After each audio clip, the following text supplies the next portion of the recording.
Bienvenue sur Option Cash, je fais suite à ma vidéo du 17 août où j'ai été assigné pour 22 000 $ d'actions et ma balance de cash était négative et je n'étais pas inquiet. Pour rappel, j'avais été assigné sur Centenary, Landbridge, PayPal, Cisco, Virgin Galactic et Vale. PayPal, je souhaite la garder plus longtemps que les autres car je pense que l'action est sous-évaluée. J'avais montré sur mon compte affiché un montant de quasiment moins 18 000 $. L'assureur Centenary est toujours en portefeuille, j'ai 100 actions à 35 $, j'ai un covered call en cours sur le strike de 32,50 alors que la valeur vaut 34 $ et j'ai reçu quasi 480 $ de prime nette. Il reste encore une semaine, mais c'est à surveiller.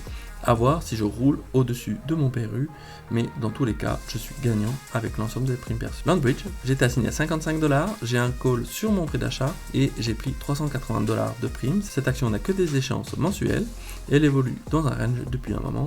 Et si je ne suis pas signé la semaine prochaine, je relancerai un call pour octobre et toucher encore entre 150 et 200 $ de prix. PayPal, j'avais déjà 100 actions à 84 $, plus les 100 du 15 août à 70 $, j'ai un prix d'achat à 77 $. Je n'ai pas de call en cours car l'action descend depuis début septembre.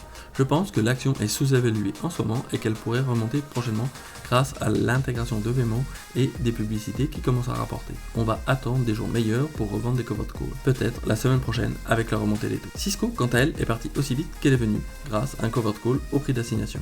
La vente de put et la vente de call m'ont rapporté 101 $ pour une immobilisation de 6 700 $ sur 2 semaines, ce qui est un ratio très intéressant. Ça m'a remis un peu de cash sur mon compte. Virgin Galactic, le 15 août, je me suis fait assigner sur 500 actions à 3 $. J'ai revendu via un covered call le 29 août au même prix. C'est la stratégie de la roue. J'ai gagné 121 $ en 3 semaines pour une immobilisation de cash de 1500 $. Si on fait ce type de rendement toutes les semaines, on arriverait à 140% annuel. C'est une action intéressante pour les petits portefeuilles qui veulent s'essayer aux options. Donc il me reste encore Centenary, Landbridge, PayPal, toujours 16 000 $ d'immobilisés et les autres sont partis pour 8 200 $ sur la valeur propre des actions. Si on fait les comptes, on n'arrive pas à combler les 18 000 $. Le fait d'être négatif m'a coûté presque 40 francs de frais et j'ai largement comblé avec les primes reçues. J'ai continué à vendre des options depuis un mois sur de multiples sous-jacents et j'ai collecté déjà 6 000 $ de primes depuis.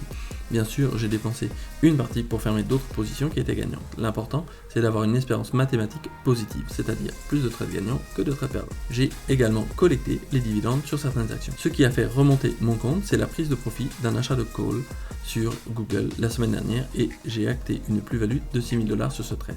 Il me reste encore un achat de call sur Google qui est en positif. Mon compte est désormais positif de 4 500 $. Et vous, quels ont été vos choix d'options dernièrement? Laissez-moi un commentaire sous la vidéo, aidez-moi en mettant un like et à bientôt sur Option Cash.